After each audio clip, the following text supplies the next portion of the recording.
பாருங்கம்மா, அம்மா நம்ம வீட்டுக்குங்கிறதுனால தான் இருக்கிறதுலயே பெஸ்ட் டிசைனா ஹை குவாலிட்டியா கொண்டு வந்திருக்கேன். எல்லாமே லேட்டஸ்டா டிசைன் பண்ணி நம்ம கம்பெனி தறியில நெசவு பண்ணப்படுவீங்க.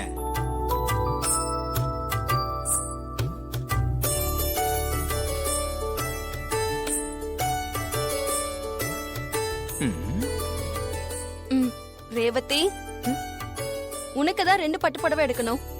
கல்யாணத்துக்கு முதல் நாள் கட்டிக்கிறதுக்கு 1, கல்யாணத்துக்கு அப்புறம் கட்டிக்கிறதுன்னு 2 எடுக்கணும். ஆமாக்கா, காஸ்ட்லியா உனக்கு 2 புடவை எடுக்கணும்ல. புடவைக்காரரே, அம்மா, எங்க அக்கா கலருக்கு ஏத்த மாதிரி நல்ல புடவையா லேட்டஸ்ட் டிசைனா காஸ்ட்லியா கொஞ்சம் காட்டுங்க. இதோ காட்டுறமா. ஏங்கம்மா பாருங்க, சூப்பர் டிசைன்மா. இத பாருங்க, இதையும் பாருங்கம்மா.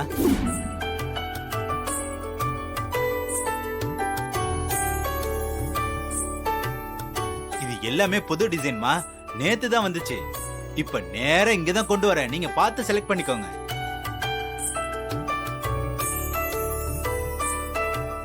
இது ஓகேவாக்கா?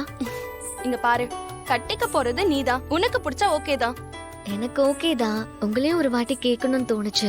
ரேவதி, தயவு செஞ்சு மாமா ஒன்னு சொல்றேன், அதை நல்லா கேட்டுக்க. உனக்கு பிடிச்சிருந்தா யோசிக்காம எடுத்துரு. இங்க பாரு, மத்தவங்கிட்ட ஒப்பீனியன் கேட்டுக்கிட்டே இருந்தேன்னு வையே, ஆளுக்கு ஒன்னொன்னு சொல்லி உன்னை குழப்பி விட்டுருவாங்க, பாத்துக்க. நான் ஒன்னு சொல்றேன், நீ கையில வச்சிருக்கிற புடவை சூப்பரா இருக்கு, தயவு செஞ்சு எடுத்துக்க. ஏங்க, இது அவங்க விஷயங்க.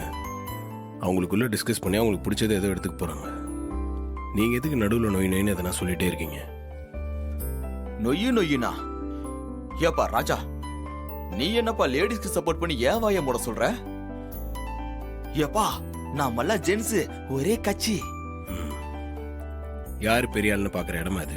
ஆட என்னப்பா நீ, இந்த வீட்டோட மாப்பிள்ள நானு. ஒரு ஆம்பளையா இந்த வீட்டுல கருத்து சொல்ல உரிமை இல்லையா? எங்க, ஆம்பளை பொம்பளை யாரா இருந்தாலும் அவங்க அவங்களுக்குன்னு ஒரு ஸ்பேஸ் இருக்கு, அதை மத்தவங்க மதிக்கணும். நீங்க என்ன ட்ரெஸ் போடுறது நீங்க முடிவெடுங்க, அவங்க ட்ரெஸ் அவங்களே முடிவு பண்ணிப்பாங்க. அப்போ நான் கருத்து சொல்லக்கூடாதா? சொல்லுங்க, கேட்டா மட்டும் சொல்லுங்க.